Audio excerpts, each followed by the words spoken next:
All right, guys, today we've got a clash you don't want to miss. Mehdi Hasan versus Mick Mulvaney. And let me just say, this was brutal. Mehdi calls out every single flip-flop, every contradiction, every excuse Mulvaney's made over the years about Donald Trump. And by the end of this exchange, it's crystal clear, Mick Mulvaney got absolutely dismantled. Let's get into it. I mean, an insurrection against the U.S. government is not a wart. It should be disqualifying, should it not? I quit over it. I quit over for a different reason. You also said, I do not think you can be a reasonable person and say that Donald Trump should be president again. I so you're not a reasonable person. Look, American politics is a nasty business. Did you catch that? Mulvaney admits he once said Trump was unfit, admits he quit after January 6th, admits Trump lit the fuse, and yet, when it came time to vote, he backed him anyway. And how does he justify it? By calling it a binary choice. That's the go-to excuse pretend politics leaves no room for principle, only for picking the lesser evil. But Mehdi nails it. An insurrection isn't a wart. It's not a quirk. It's not difficulties. It should be a red line.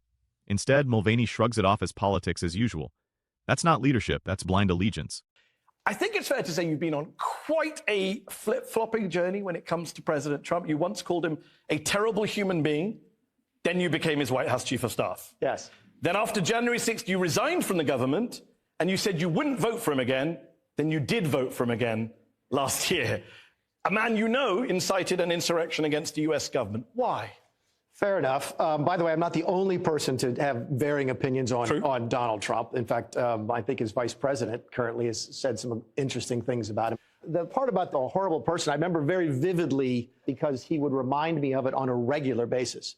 I was running for Congress at the time, and I had a debate that evening that the Access Hollywood tape came out. Yes. This is the one where he said you grab women by the privates and so forth. I gave a candid answer to it, and he never let me forget it. By the way, the man's capacity for forgiveness is infinite. His capacity for forgetfulness is absolutely non-existent.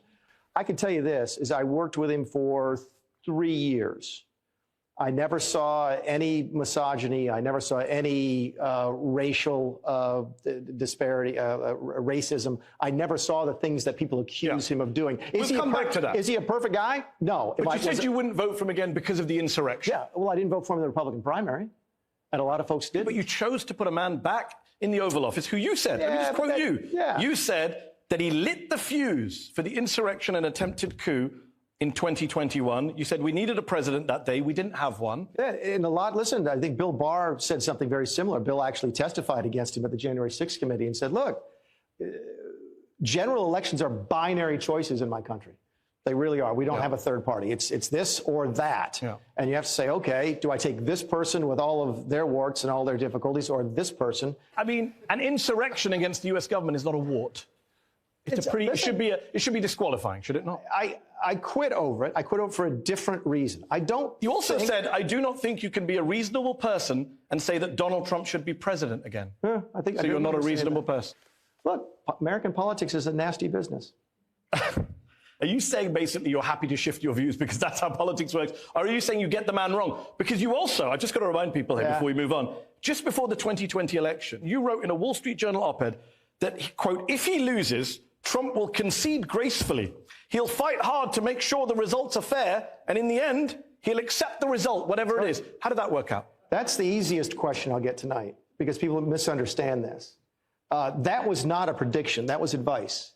It was a prediction. It absolutely was not, and here's why. I know how Donald Trump works. By this time, after the election, I had been shut out and wasn't able to talk to the folks on the team. I believe that the RNC was lying to people like myself who were trying to encourage a discussion about the election and so forth.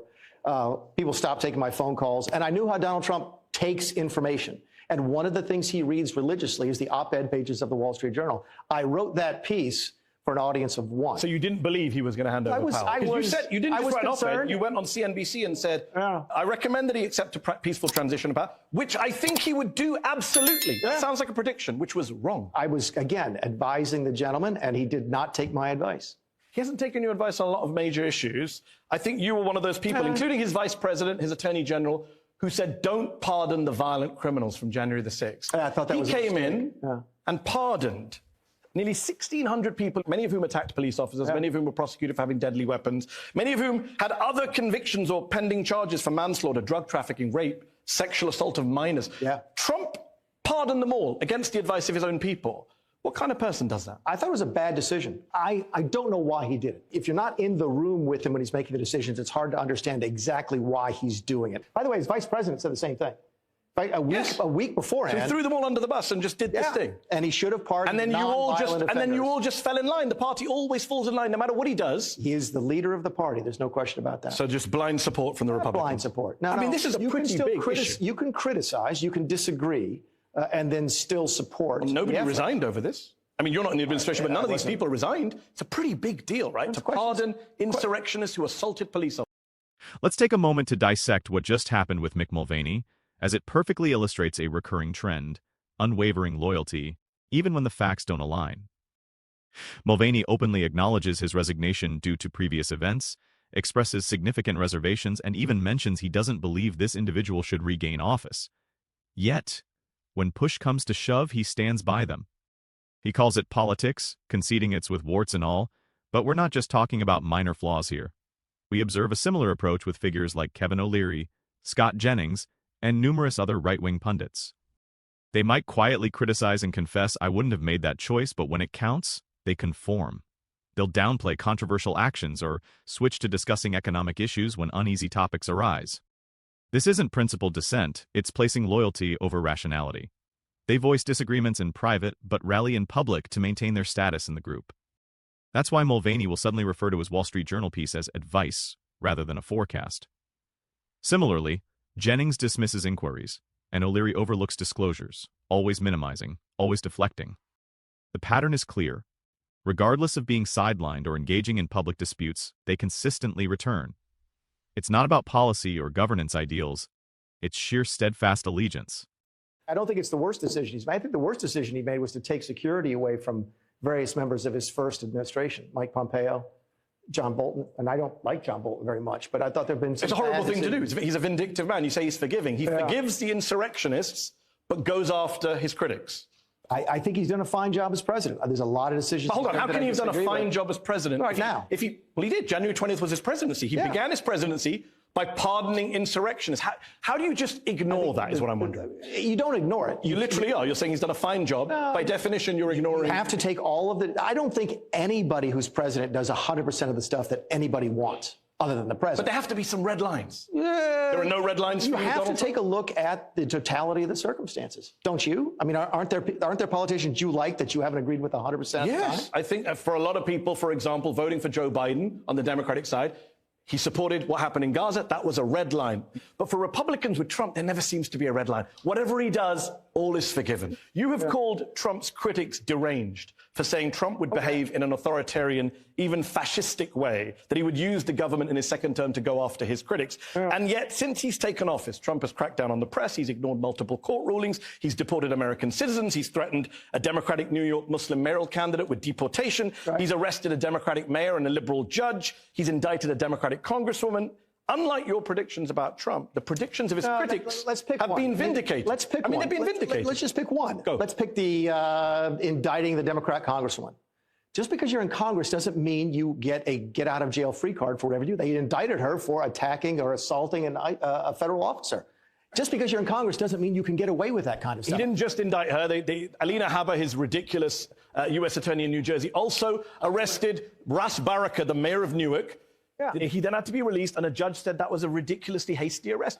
You are targeting political opponents. Adam Schiff is a Democrat senator, used to be in the House, was a leading critic of Trump. Trump tweeted something today about, oh, my goodness, it looks like Adam Schiff may have committed mortgage fraud over the course of the last couple of years. The point is, it's mortgage fraud, or at least it's an allegation of mortgage fraud. And my point is this, is it?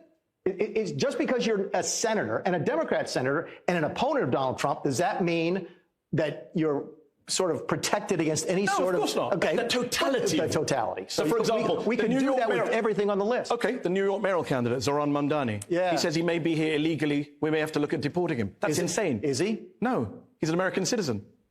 How did he get here?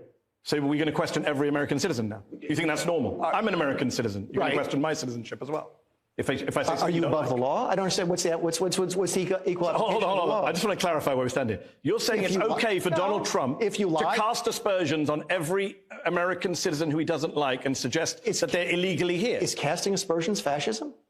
You don't think threatening a mayoral candidate... How did he threaten him? He said, we're going to have to look at that, whether he's here illegally. Is that a threat, or is that just... Hold on. But Do you think that's normal? Where was this defense, Mehdi? Where was this defense when Donald Trump was charged criminally for paying back a loan early at his business? That's your description. That's your description. My description is of what multiple grand juries and prosecutors disagree with you on. Is no more one-sided than your list. But what's interesting is during that period, we were told that the Democrats were weaponizing government against Trump. And I'm saying to you, that was projection. That is exactly what Trump is doing now. He's tasking the government to go after his opponents. That is what I had Democrat friends of mine reach out to me and say, the thing about charging Trump criminally for financial stuff in his business, that stuff worried them the most, because it was setting a precedent that they were worried would come back and be used against them, which is exactly what it appears to be happening with Mr. Schiff. So you're admitting it's revenge? What is the difference between revenge and applying the same standard to others that have been applied to you? It's not the same standard, because Donald Trump wrapped up all the other trials against him. We'll never see the trial for January 6th, which even you objected to. Have you noticed what caught my attention in that conversation? How Mick Mulvaney kept leaning on the phrase, the totality of the circumstances. Seriously, that's just political jargon for, I realize this looks terrible, but let's act like it's merely another policy issue. Here's what really strikes me. This isn't a debate about raising taxes or constructing new roads. We're talking about granting pardons to individuals convicted of serious crimes. That's not some minor flaw you can overlook in the bigger picture. That should be the boundary. Yet Mick Mulvaney casually dismisses it with a shrug, saying, no president is flawless. It's clear what he's up to, normalizing and deflecting. Each time Mehdi Hasan points out something specific, using governmental power as a weapon, threatening citizens, targeting political foes, Mick Mulvaney's immediate response is to pivot. He will pick one instance, spin it as ordinary law enforcement, then throw all else into this enormous totality bucket. Sounds rational, doesn't it? But what's really happening is that they keep shifting the goalposts until nothing is significant anymore. Friends, this is about more than just one interview. Some of these right-wing influencers have been engaging in this maneuver for years, gradually lowering the standards bit by bit until things that would have shocked us a decade ago now get brushed off as mere politics. That's what's truly unfolding here. They're grooming people to see this as the norm. What's truly infuriating about Mick Mulvaney is that he's not clueless. He's fully aware of his actions. Notice how he never directly defends the incidents. Instead, he diminishes them through comparison. It's like crashing your car and then saying, well, in the grand scheme of my driving history, so when you watch this stuff, don't just focus on what they're avoiding, watch how they're doing it. Minimizing, deflecting, normalizing. That's how outrageous things turn into routine practices. You charge a man, multiple trials were shut down. Put somebody in jail for saying something wrong on a loan application. In jail. By the way, no one's ever gone to jail in my country. Hold on. Mick, you know very well the other charges, which he'll never see a courtroom for, were much more serious. You know this. Even Bill Barr said he could be prosecuted for what he did with national security documents in Florida. But let me ask you a broader question, since we're not going to agree on this. Right. We are living in a country, you and I wonder whether we'll agree here, in which masked ICE agents, with no badges, no ID numbers, no uniforms, can just grab people off the street, including American citizens, and just disappear them. If we saw this in a foreign country, wouldn't we call it authoritarianism? Yeah, I don't like this one. There's a bunch of Republicans who have talked about this, that generally speaking, we like to perceive law enforcement as a force for good in the country. And I don't like this idea of having law enforcement cover their faces. If you knocked on my door in the middle of the night with a mask on, I'm probably going to shoot you.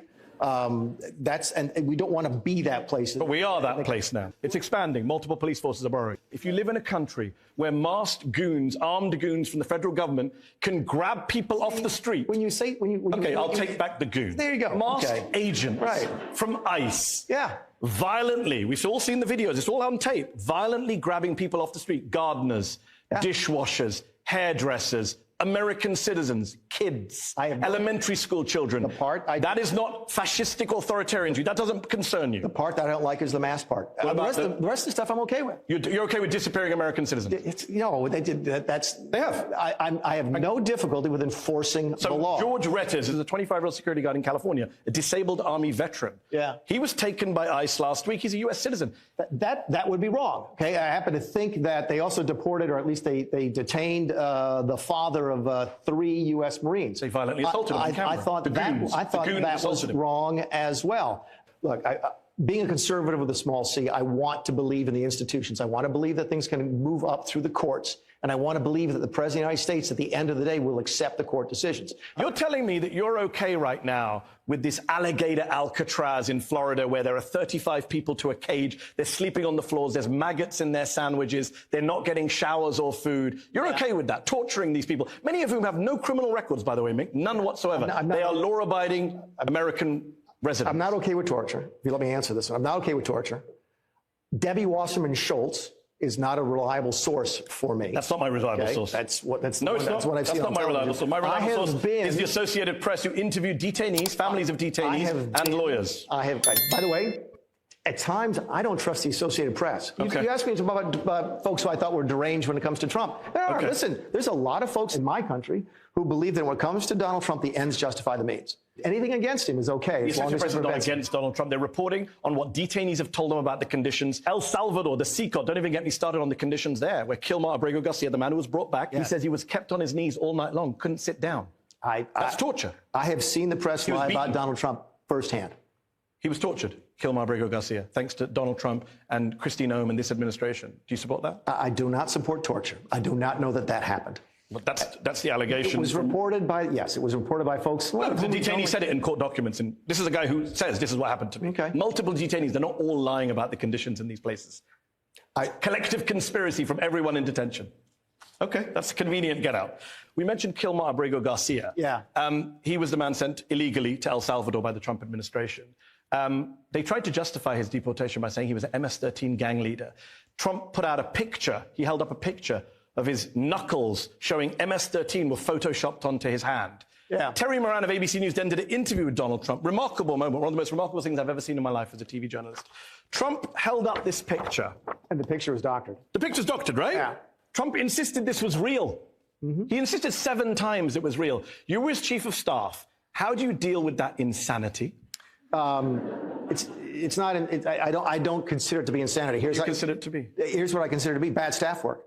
Absolutely. Someone brought that picture into the President of the United States and said, Mr. President, here's the information. Part of my job, by the way. Joking? No. Mehdi Hasan shares an astonishing tale about an altered image, and Mick Mulvaney's reaction when questioned about his boss presenting fake evidence on TV is quite something. I don't think it's madness. I see it as poor staff work. Poor staff work? Let's be clear. We have someone on national TV showcasing what Mehdi says is an obviously tampered photo, repeatedly claiming it's genuine, and Mick's conclusion is, the staff should have done a better job. This is precisely what I keep harping on about, no matter the situation. And, I really mean anything, it never lands as the leader's responsibility in Mick Mulvaney's book. It's consistently pinned on others, ineffective staff, bad advisors, a flawed system. The worrying part is that this is the mindset of the most ardent right-wing followers, too. In their eyes, the president is infallible. Every error, every scandal, every humiliating incident, it's always someone else's fault. The media deceived, the staff blundered, but the leader himself? Absolute perfection. When does personal responsibility come into play? If your boss is parading dubious images on TV, perhaps the issue isn't with the staff who brought the image maybe. It's with the one who chose to defend it publicly. But no, in Mick Mulvaney's realm, and truly in the thoughts of countless diehard supporters, their leader can do no wrong whatsoever. It's perpetually another's fault. That's no longer mere loyalty, it's pure delusion. So, what's your opinion? Do you concur with Mick Mulvaney that this is merely a staffing issue, or is there a bigger picture at hand? Drop your thoughts in the comments. I'm really eager to hear what you think.